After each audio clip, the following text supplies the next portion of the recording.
What we mean by a second peak of coronavirus. Coronavirus will surge again when summer ends. Infectious disease experts are almost certain of that. But they don't know how severe that resurgence will be. The World Health Organization offered one bleak hypothesis for what the next few months of coronavirus could look like. While we're still living through the first wave of the pandemic and cases are still rising, infections could jump up suddenly and significantly at any time. We may get a second peak in this way, said Dr. Mike Ryan, executive director of WHO's Health Emergencies program on Monday. A second peak wouldn't unfold as neatly or gradually as a wave. A new peak would mean a sudden spike in cases, which could overburden healthcare systems again and possibly cause a greater number of deaths. The second peak could be worse than the first. Whether we see that rapid rise in cases in the fall depends on what we do now. What a second peak could look like in a second peak scenario: coronavirus cases would spike sharply and quickly until they reach a new high, likely after a period when the rate of infection remained fairly stable. In a second wave, infections may unfold more gradually and impact different regions of the world at different times. But in both a second peak scenario and one in which we flatten the curve, the same number of people could be infected. It's the timing that counts. A second peak would mean that many more people are infected with coronavirus at the same time and during flu season, which would overburden healthcare systems. And when hospitals and healthcare workers are overwhelmed, there's a higher likelihood for preventable deaths, said Dr. Gabe Keelan, director of the Department of Emergency Medicine at Johns Hopkins University. The only real reason to try and dampen these peaks are to prevent preventable deaths, so that the healthcare system can take care of everyone who needs it and give them the best possible chance at a healthy outcome, Keelan, who specializes in emerging infections, told CNN. That's why so much has been made about flattening the curve. The steadier the rate of infection, the more manageable it is to treat the sick.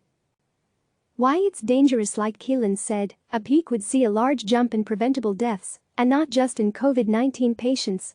People with diseases such as cancer and diabetes that regularly rely on hospitals for treatment may find their healthcare delayed, which could threaten their health.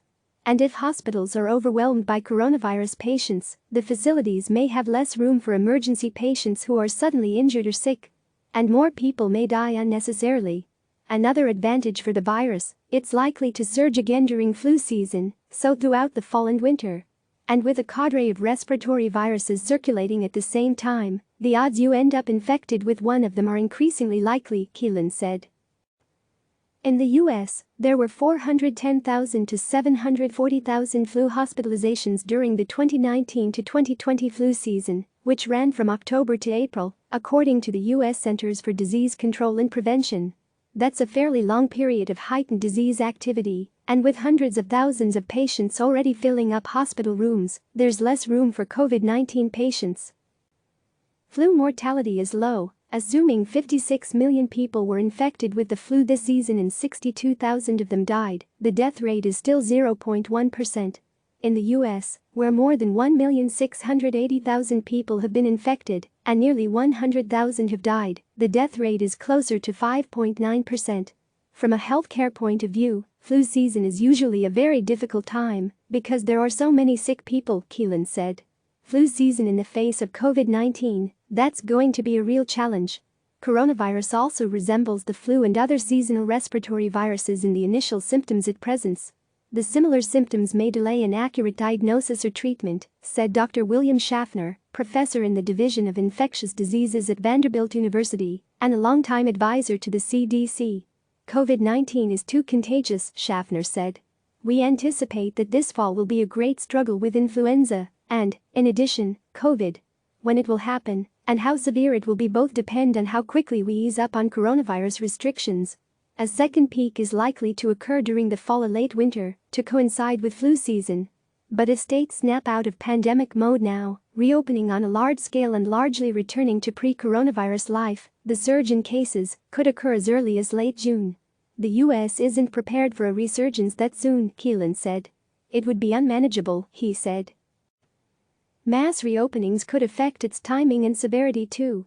Many large universities and school districts plan to reopen in the fall and host classes on campus, which could stir up transmission again. Businesses probably won't close again like they did in March and April, Keelan said, so with more people out, the rate of infection could jump.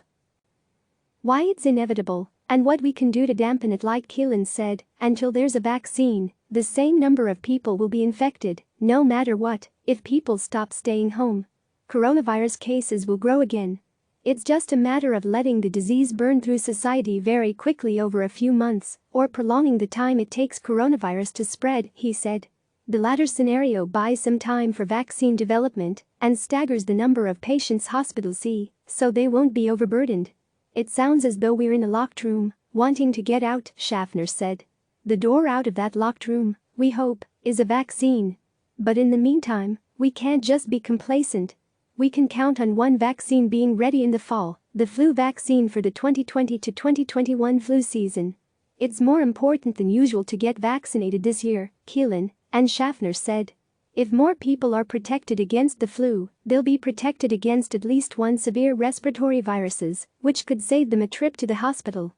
The vaccine isn't perfect, but it still can prevent many infections and make other infections less severe, Schaffner said. We know what we're up against come the fall. Both doctors said it's unlikely that businesses will close en masse again like they did in the spring, and more communal places like schools and places of worship will reopen. That, coupled with flu season, could make it easy for coronavirus to circulate in communities. That makes the standard mitigation efforts, staying at home as much as possible, wearing a mask in public and maintaining at least 6 feet of distance, all the more important, Schaffner and Keelan said. CNN's Amanda Watts contributed to this report. Click subscribe to receive the latest news.